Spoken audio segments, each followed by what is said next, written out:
8:04 del mattino, bentornati in diretta e diamo subito il buongiorno ad Alessandra Richetti, consigliera comunale del Movimento 5 Stelle. Buongiorno, bentornata. Buongiorno. Grazie di essere qui. Allora, grazie a voi. Mattina post festiva, però oggi è una giornata importante per quanto riguarda il Consiglio Comunale, perché si parla della cabinovia. Ad esempio il quotidiano locale titola oggi la resa dei conti, aula divisa sull'anticipo dei fondi, che è un po' la questione, no? Ne abbiamo parlato noi anche nei nostri telegiornali, ma sarà proprio così? Sarà una resa dei conti? È un titolo troppo forte secondo lei?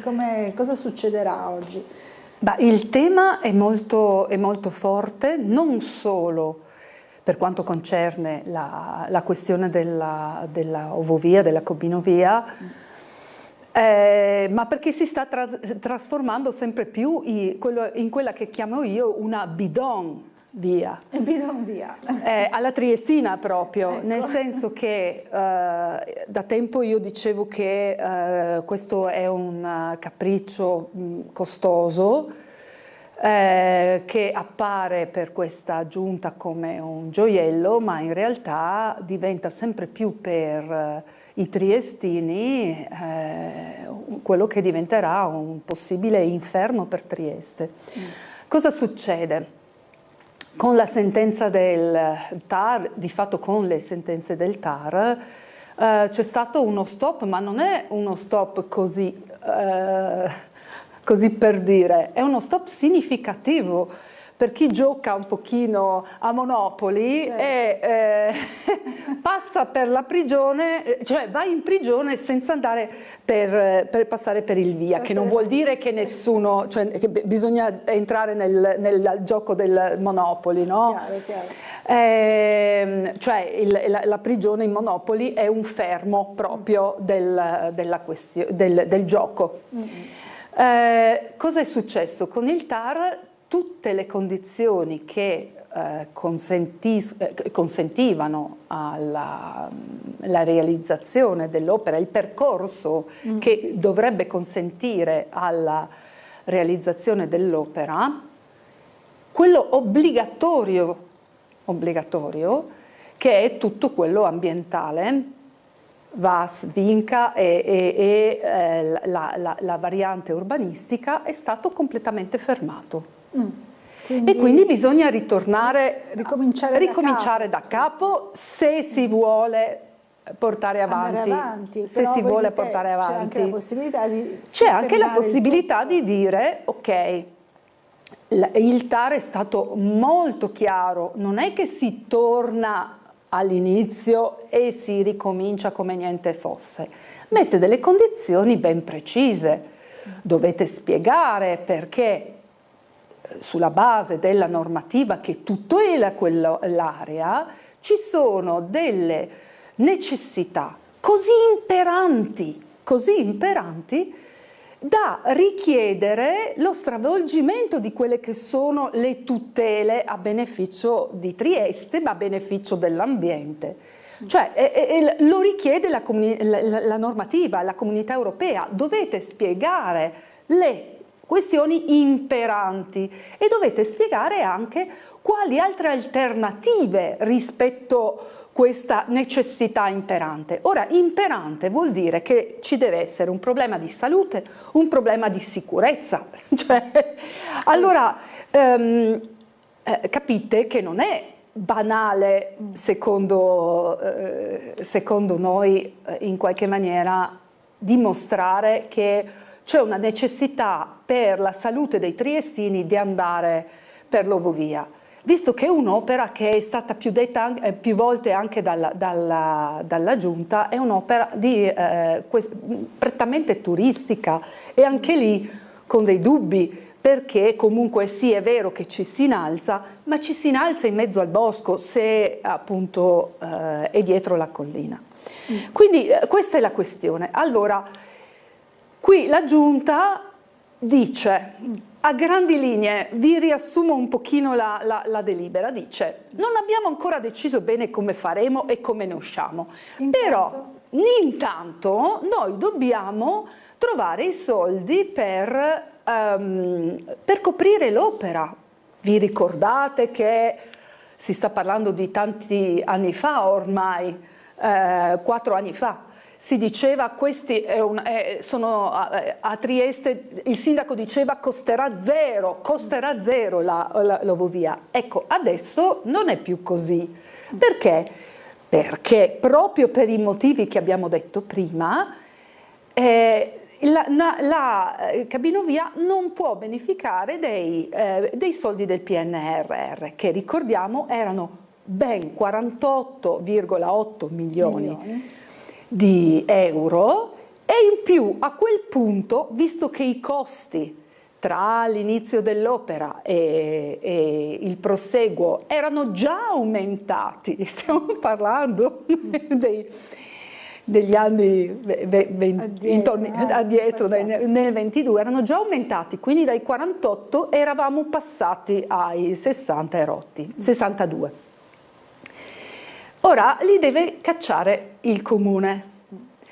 Certo, c'è anche la questione che il Ministero li ha in qualche maniera promessi. Il ministro Salvini è venuto qui e l'ha assicurato più volte, li ha promessi, ma in comode rate tra il 2027 e il 2034. Quindi vanno anticipati. Vanno anticipati dal comune, proprio per spiegarla facile a tutti noi, perché effettivamente seguire è un po' complicato. Ma andranno anche in qualche maniera anticipati quei fondi che non solo, diciamo i 50.000, arrotondiamo, i 50 milioni, dovranno essere anticipati anche quelli successivi, cioè quelli che in qualche maniera coprivano l'aumento dei prezzi. Ora c'è un piccolo particolare, anche quei fondi vengono dati se le opere sono già cantierabili. Quest'opera non è cantierabile perché ripeto, siamo nella condizione di essere tornati all'inizio, neanche all'inizio, bloccati con dei paletti molto, molto chiari e molto determinanti. No? Voglio fare solo una piccola chiosa prima di lasciare, che vedo che c'è un telespettatore. Allora, vedete bene, quando è stata proposta l'opera, intorno al 2018, adesso la data non mi ricordo, si parlava di 30 milioni. Nel 22 si parlava di 48 milioni. Poi negli anni successivi si è arrivati a 62, stiamo parlando sempre di 3 anni fa. Nel 2025 è chiaro che sapete benissimo quando andate a fare la spesa come sono aumentati i costi e quindi chiaramente anche i costi della cabinovia non corrispondono alla manovra, diciamo, comunale che verrà fatta, perché non vanno a coprire gli effettivi costi solo, e ripeto, solo dell'impianto, perché non stiamo parlando delle cabine, non stiamo parlando dei parcheggi, non stiamo parlando, insomma, diciamocela, io facendo i conti un pochino così alla buona, 100 milioni sono la cifra che il comune dovrà collarsi se le cose vanno male e lo dovrà fare alle spese di sicurezza nelle scuole, ristrutturazione, manutenzione nelle scuole, manutenzione dei marciapiedi, palestre, eccetera, eccetera, e lo sta già facendo con queste delibere. Allora, sentiamo la telefonata. Pronto, buongiorno, chi è in linea con noi? Buongiorno, sono Sergio. Sergio, buongiorno. Ringrazio tantissimo la vostra ospite, con la quale sono perfettamente d'accordo, ma permetteme di fare una battuta su questa ovovia. Allora, questa ovovia il nostro caro sindaco si appoggia a Salvini, no? Il quale Salvini, a pari di piazza, no? E si batti per il ponte di Messina, il quale ponte di Messina, guarda là, è strategico per far scampare tutti i siciliani in caso di guerra che scoppi da sud. Non volessi che oggi in Consiglio Comunale il nostro sindaco, siccome egale battuta facile, noi veniamo fuori con il fatto che tutti i triestini scampi in caso di guerra, no? Che non scampi in caso di guerra. È carina insomma sì, la battuta. Stai attenti che non tiri fuori questa battuta, perché Salvini lo ha appoggiato, no? Quindi mi partiva, come si dice in Triestino, e camisa, no? Io insieme a far battute del cavolo. Vi saluto e grazie per la vostra ospite, che la è esaustiva veramente, e sono d'accordo con lei. Grazie Sergio, buona giornata. Allora, d'accordo, insomma, grazie signor Sergio. Mi permette di dire che l'opera appunto del ponte sullo stretto, di fatto, che anche quella è un'agonia veramente incredibile, ma è appena stata oggetto di una sentenza della Corte dei Conti, che ha specificato per l'appunto che quando ci sono opere di questa portata che vanno contro a quelle che sono le normative, veramente devi specificare, non puoi assolutamente, e anche in quel caso, se ben ricordo perché l'avevo letta per interesse così di curiosità, anche in quel caso si parla che ci devono essere le condizioni, ma che non possono essere, come dire, costruite dalla politica. Non possono essere costruite dalla politica, perché sarebbe una presa in giro dei cittadini. E quindi è molto interessante. Se avete modo e voglia, andatevi a recuperare la sentenza della Corte dei Conti dello Stretto di Messina, perché dà tanti spunti anche per Trieste. Allora, c'è una critica da parte di Moreno invece. Buongiorno, è ovvio che i costi di installazione e materiali sono aumentati negli ultimi anni. Chi ha regalato il bonus 110% in modo da creare una bolla speculativa su materiali di costruzione? Non servono altre parole, dice Moreno. C'è anche questo parallelo, no? Viene fatto ogni tanto. Sì, me lo fanno in continuazione, perché vedete, sembrerebbe che quando si presenta una come me bisogna parlare del 110.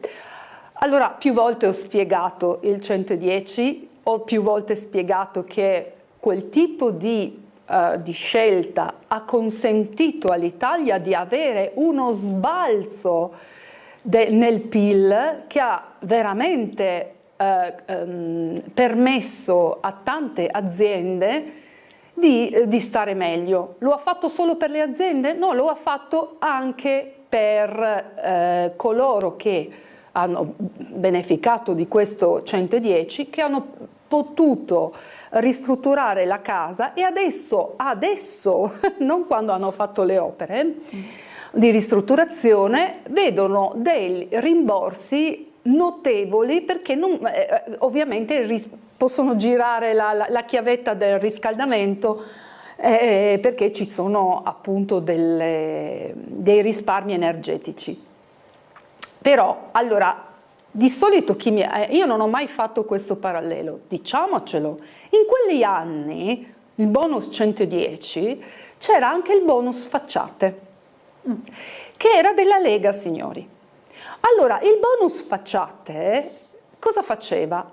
Creava miglioramento nelle città a livello estetico, nessun effetto, cioè ha favorito i proprietari. Questo è stato le regole erano le stesse, solo con una differenza notevole di obiettivi. Allora, diciamocelo, perché chi mi accusa che poi io non c'entro niente con il 110, visto che sono consigliera comunale, però mi sembrano semplicemente dei modi per trasferire il discorso da un'altra parte, e quindi ho dato la risposta per chiarire, ma torniamo sui punti che interessano la città. Quell'opera da 30 milioni di euro ne costerà 100 e li pagherà Trieste e i cittadini. E i cittadini. Allora, c'è una telefonata. Buongiorno, chi è in linea con noi? Buongiorno, Elia. Sì, buongiorno. Anch'io penso per il livello estetico, soprattutto che questa struttura sarebbe un disastro.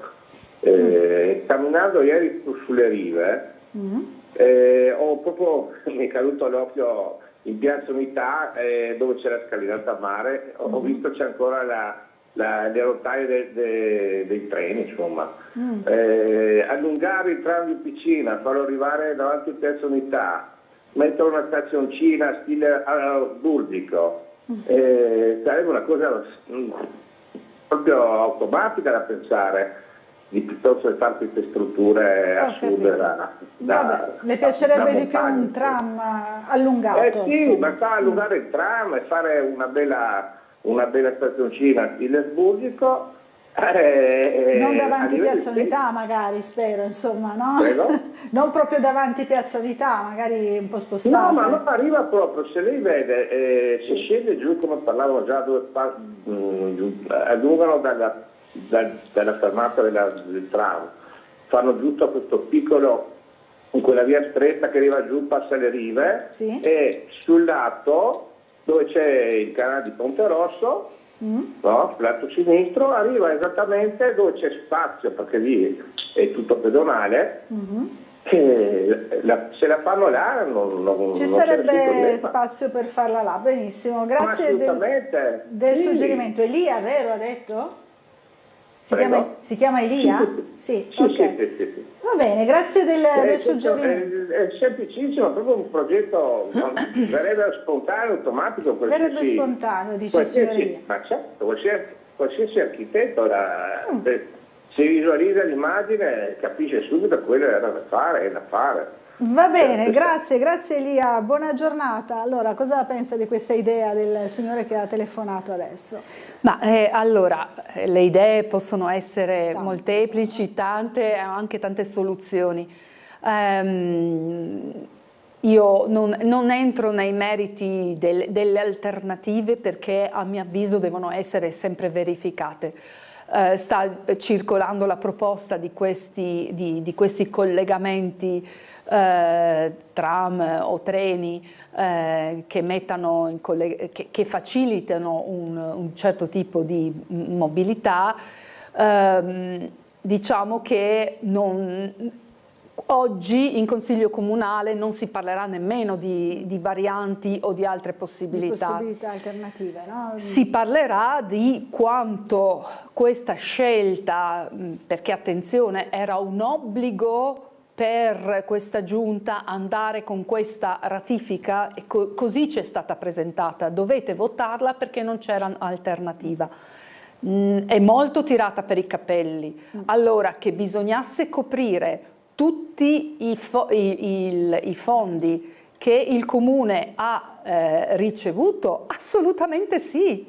Il Comune di Trieste ha ricevuto ben il 10%, quindi intorno a 5 milioni di euro, da parte del PNRR, che ha perso. Quindi sono soldi che devono rientrare dalle tasche delle opere dei cittadini. Allora, ho intravisto la nostra Esmeralda Dalla Longa per parlare di questo fenomeno che è stato notato da molti triestini. Lei non l'ha notato? Non l'ho notato, mi dispiace, ma non l'ho notato. Io, però, ero concentrata sulle ratifiche e sul bilancio. Allora era distratta da altri temi. In tanti però triestini hanno notato questa sorta di bolide, insomma, nel cielo, che poi sembra essere ammarato, insomma, in mezzo al golfo, così, insomma, era sembrato, di colore verde, con una scia di colore verde. E la nostra Esmeralda Dalla Longa ha contattato Mauro Messerotti, che è un docente, no, anche di astronomia, per parlare proprio di questo argomento. Allora, buongiorno a te Esmeralda, buongiorno al tuo ospite e a te la linea. Grazie Laura, grazie della linea, buongiorno a tutti gli telespettatori. Siamo qui dal terrazzo di Tele4 con il nostro Mauro Messerotti, docente di meteorologia dello spazio e ricercatore presso l'Osservatorio Astronomico di Trieste, per parlare di un evento insolito accaduto ieri sera intorno alle 21, quello che sembrerebbe una palla di fuoco, un bolide appunto dal colore verdastro, passato in Italia, intravisto da molti cittadini. Ci sono arrivate molte segnalazioni e anche diversi commenti sui social. Sentiamo il nostro Mauro Messerotti. Buongiorno, ma un evento che non è rarissimo, anzi è relativamente frequente, un po' più visibile rispetto agli altri, e adesso diremo anche perché, anche se la conferma dell'origine esatta ci arriverà, diciamo, nella giornata di oggi, di domani, perché serve fare alcune analisi dei dati che si hanno, ma con buona probabilità quel bolide, così si chiamano questi oggetti molto luminosi che danno origine appunto a queste scie anche persistenti nell'atmosfera, è associato a quelle che sono le stelle cadenti. Anche questo termine è un po' improprio perché le stelle non cadono, ma si tratta di meteoroidi che si chiamano Geminidi e che, diciamo, si osservano tra il 4 e il 20 di dicembre, quando la Terra, nella sua orbita intorno al Sole, entra nello sciame di detriti, appunto, che sono questi meteoroidi, e quindi, penetrando nell'atmosfera a velocità molto elevate, danno origine a quelle che noi chiamiamo stelle cadenti, in questo caso le Geminidi. Non sono molto note tra il pubblico perché il periodo è molto freddo di solito, e quindi il pubblico conosce le Perseidi che si verificano in agosto, ma le Geminidi sono ancora più belle e hanno una peculiarità. Intanto si chiamano Geminidi perché sembra che provengano da un punto che si chiama radiante in astronomia, quindi che si irradino dalla costellazione dei Gemelli, in particolare dalla stella Castore, che si trova adesso ad est nei nostri cieli, diciamo, dopo il tramonto, si alza e così via.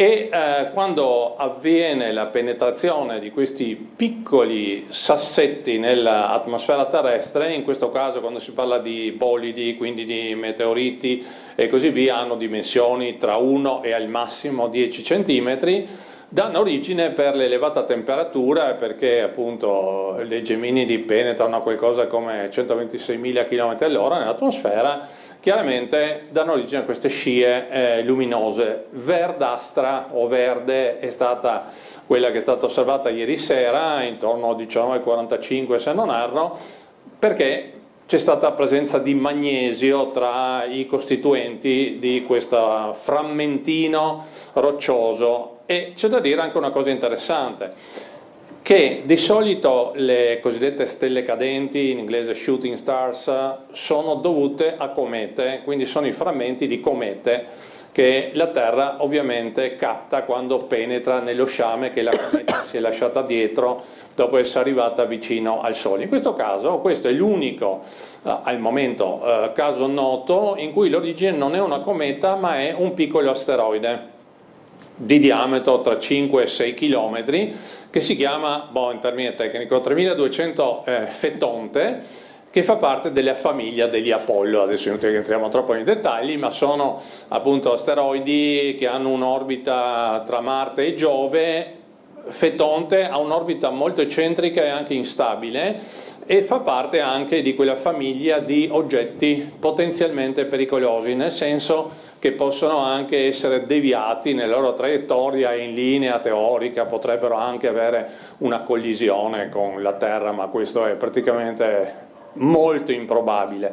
Ecco, quindi Fetonte, quando arriva in prossimità del Sole, ha un periodo di circa 524 giorni, quasi 2 anni, rilascia questi frammenti rocciosi che poi la Terra capta nel suo moto intorno al Sole e che penetrano nell'atmosfera sotto forma di stelle cadenti.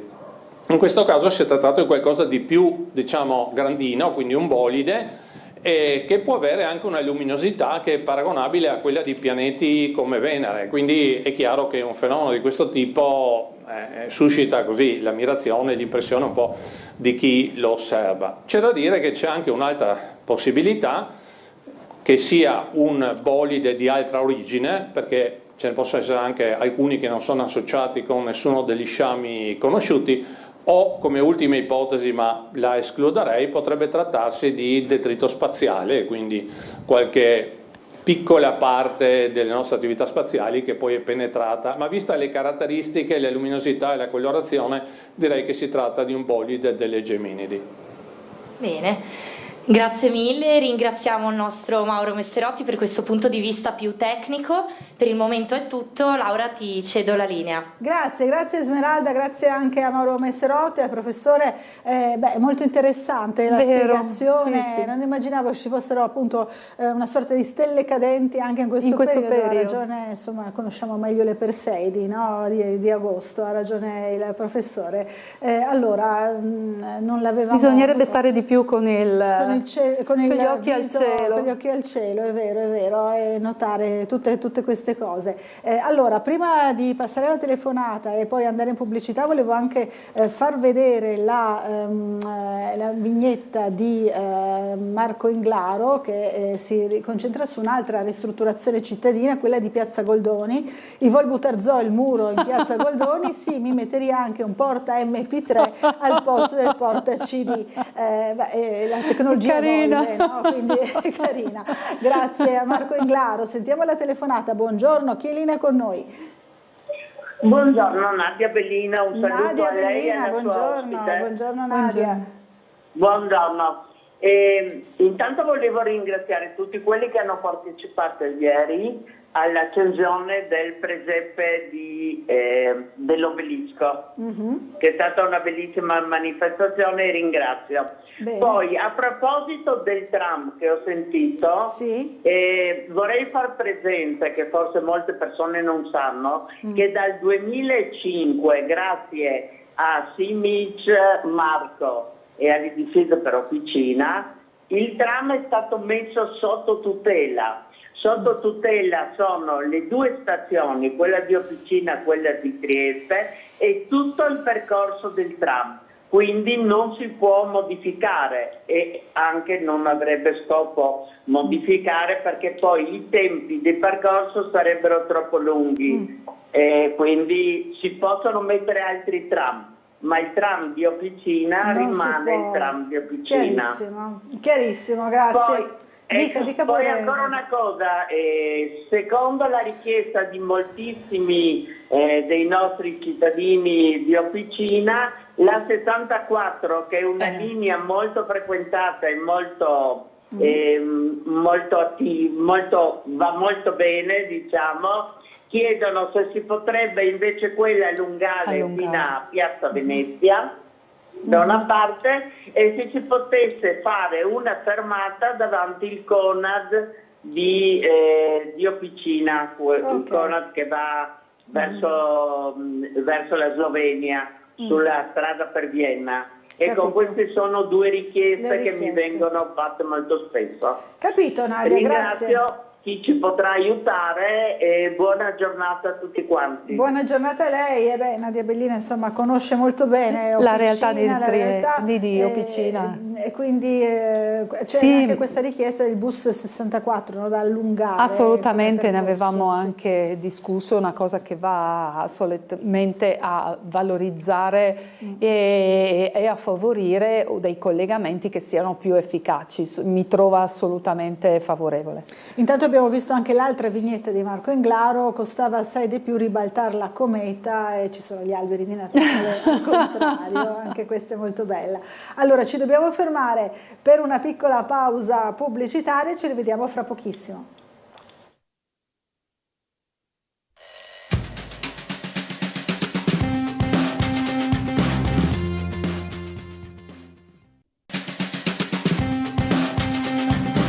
Rieccoci in studio, allora 8:36 del mattino, ancora in compagnia della consigliera del Movimento 5 Stelle Alessandra Richetti, qui con noi. Abbiamo subito una telefonata, la sentiamo. Pronto? Certo. Buongiorno, chi è in linea con noi? Pronto, buongiorno. Io sono una signora, mi chiamo Adriana, sono una signora che abita in zona di Scorcola. Sì. E volevo salutare lei e soprattutto la sua ospite, che ammiro tantissimo, che penso la penso come lei su tantissime cose. Allora, due sono le questioni. Uno, che sono molto indignata per la storia dell'Omovia, per la quale sono contraria, e secondo, il tram di Officina, che non sento più parlare. Noi siamo in una zona non servita da altri mezzi pubblici e non se ne sente più parlare, per cui le persone anziane che hanno questa zona devono o andare a piedi o riunirsi di soldini in tasca e pagare il taxi. Io non so che programmi al comune in tal senso, però dico almeno ripristinare la navetta. Grazie. La navetta che c'era quando non c'era appunto il tram. Grazie signora Adriana, però adesso c'è il problema del nuovo stop e quindi nuovi lavori, no, che sono previsti a inizio gennaio, se non ricordo male. Sì, anch'io se non ricordo male, vedremo. Allora, ma diciamo che anche qui sono particolarmente perplessa sul modo di procedere. Quando eravamo ancora fermi a causa di adeguamenti, mi ero permessa di chiedere informazioni sulle necessità che ci sarebbero state di fare la manutenzione 25ennale. E lì mi era stato detto quello non sarà più un problema del comune, sarà un problema della Trieste Trasporti a cui verrà delegato, ed è stato così, nel senso che poi è ritornato cioè diciamo l'incarico è stato dato alla Trieste Trasporti, ma se il comune avesse preso all'epoca a visionare le necessità, perché è vero che poi i controlli e le manutenzioni vengono fatte in quel periodo, è corretto dire che vengono fatte in quel periodo, ma è anche vero che se tu anticipi i lavori nessuno te lo vieta, perché dovrebbero vietartelo? E questo avrebbe consentito di evitare un fermo così lungo.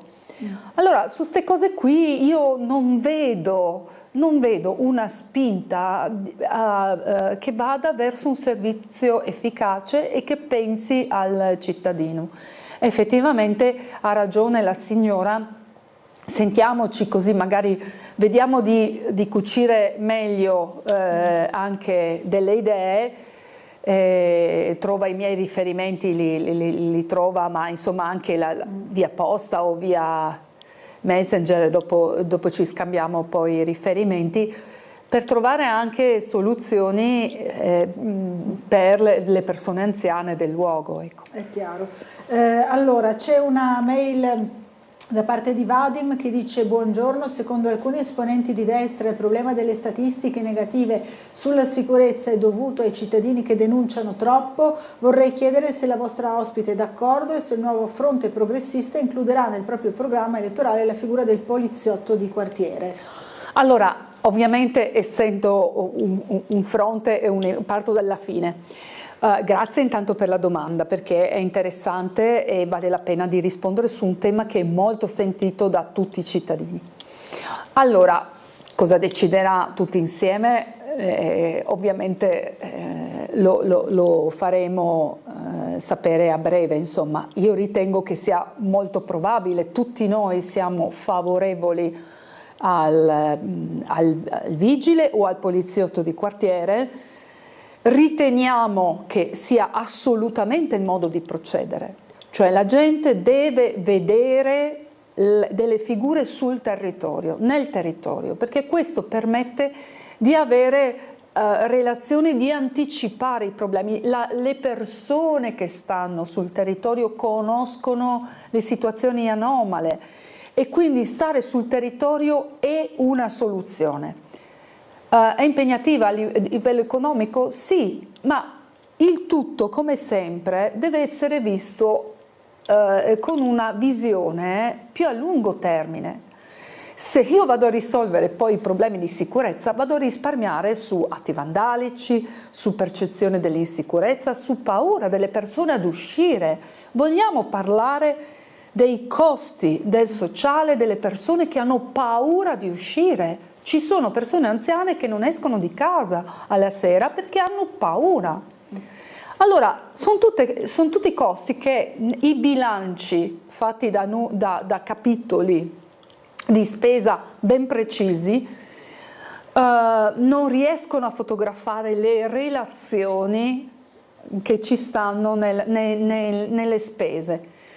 Per quanto concerne la sicurezza Trieste, che Trieste abbia cambiato la percezione della sicurezza è chiaro, c'è un aumento che è determinato anche da denunce di abusi, diciamocelo, perché su questo a mio avviso si sta facendo molto poco. Anche oggi c'è un articolo drammatico su abusi a minori, certo, su abusi a minori, assolutamente, sì. E questa situazione è drammatica e ovviamente non si deve intervenire sul dopo, cioè intervenire sul dopo è la necessità, ma bisogna intervenire sul prima.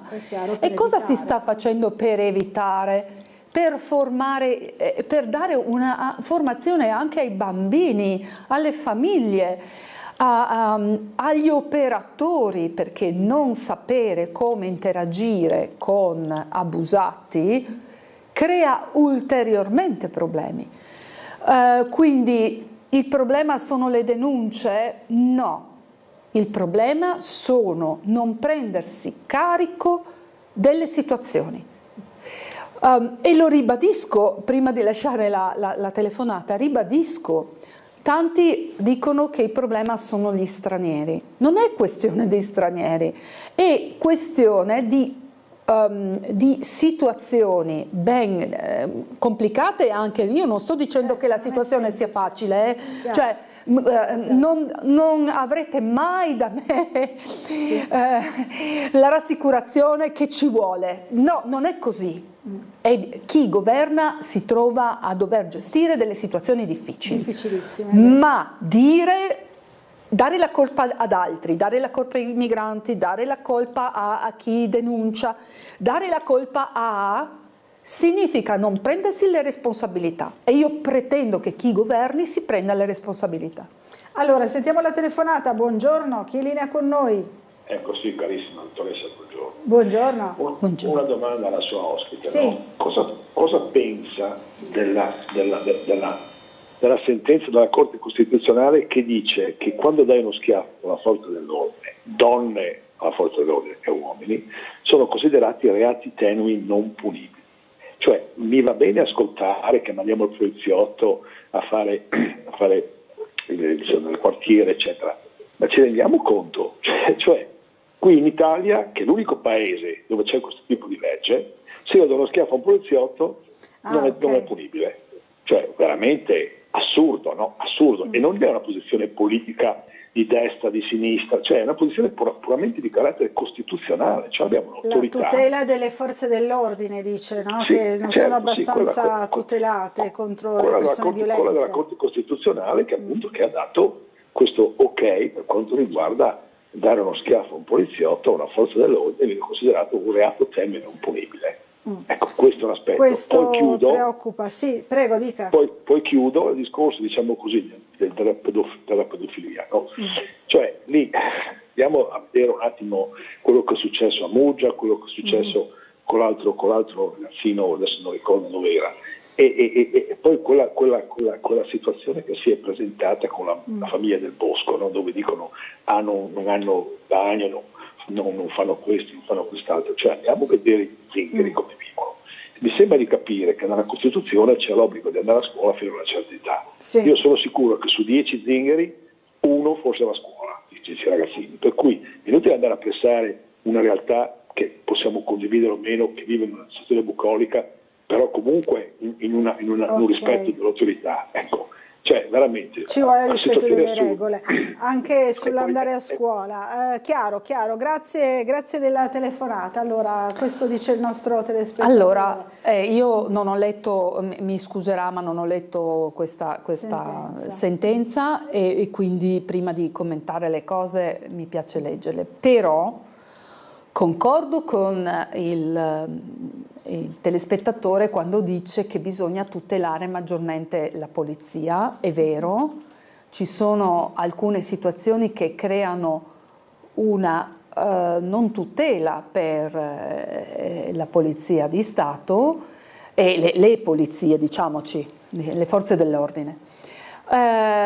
Sono temi piuttosto delicati e che io lascerei veramente anche a poi quelli che sono i rappresentanti anche sindacali delle forze dell'ordine, perché in Italia abbiamo varie situazioni delicate che devono essere affrontate sia per quanto concerne di fatto la maggior parte delle persone non sa che per tutelare tutti noi, signori, per tutelare tutti noi, la Polizia di Stato e le polizie, le forze dell'ordine devono comunque usare le armi solo quando è veramente necessario. Io penso che questa tutela sia importante, ma deve essere trovato un compromesso che consente di fornire tutti gli strumenti.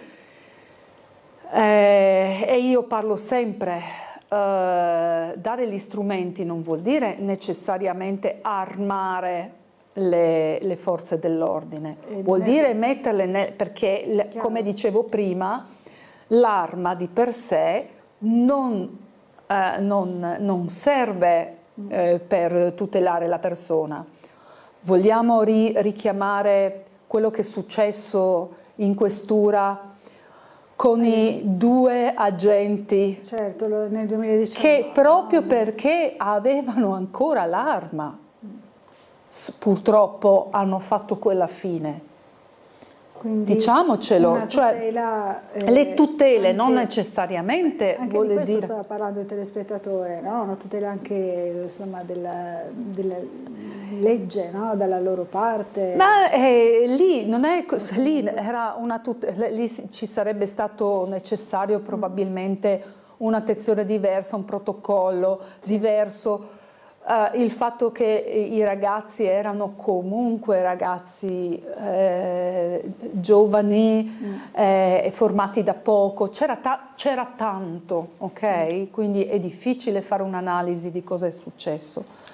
È vero che spesso il discorso è molto più ampio e vale la pena anche in questo senso degli approfondimenti che mi trovano d'accordo perché chi si trova ad essere per strada per tutelare la nostra sicurezza è giusto che vada tutelato e rispettato, però mi trovo molto perplessa quando si chiede che questo diventi uno stato ad esercito addirittura, no? Certo. Che peraltro non può fare sicurezza, l'esercito può solo presidiare. Presidiare, è vero, è una differenza insomma. Sì, allora io ringrazio per il tema, è un tema molto importante, varrebbe tutta una giornata probabilmente di approfondimenti. Allora sentiamo la prossima telefonata. Buongiorno, chi è in linea con noi? Sì, pronto, buongiorno, sono in linea? Sì, buongiorno. Buongiorno, un saluto a lei Bucarella, alla redazione, alla gentile ospite e a tutti i telespettatori di Tele4. Buongiorno a lei. Allora, io volevo proporre una riflessione che mi rifaccio a un modello cinese. Allora, in Cina, quando una persona per raggiunti i limiti di età che sono 55 anni va in pensione, che bello. Se in base ai contributi che lui ha pagato, la sto semplificando in una maniera spaventosa, e in base ai contributi che ha pagato potrebbe trovarsi nella situazione di aver bisogno ancora di integrare la sua pensione, no? E in quel caso là la legge prevede che la persona possa domandare di essere adibito come pensionato nei servizi sociali. La maggior parte di questi vengono assunti come vigili di quartiere. Sono quelli che controllano i divieti di sosta, la sporcizia nelle strade, e vengono pagati come vigili. secondo me, visto che abbiamo un servizio di eccellenza qui a Trieste come non i vigili, che tanti comuni ci invidiano, e da quello che mi sono informato, premetto, non sono un tecnico di diritto, però mi sono informato un po' qua e là, qualche margine lo si potrebbe dare, nel senso che se noi prendessimo, diciamo, sul modello cinese, qualche pensionato, lo addestriamo diritti, doveri, eccetera, eccetera, e questo qua, diciamo, fa un po', oltre le telecamere che già ci sono, facciamo un po' gli occhi della sicurezza, credo che anche questo potrebbe essere un deterrente. Grazie, buongiorno. Grazie a lei, buona giornata. Cosa allora, pensa, insomma, di tema questo? molto delicato, perché stiamo facendo un pochino di, a mio avviso, di confusione. Quando si parla di vigile o di poliziotto di quartiere, soprattutto di poliziotto di quartiere, si sta parlando di una figura che per la Costituzione esiste già. Cioè una figura che ha compiti di tutelare la sicurezza del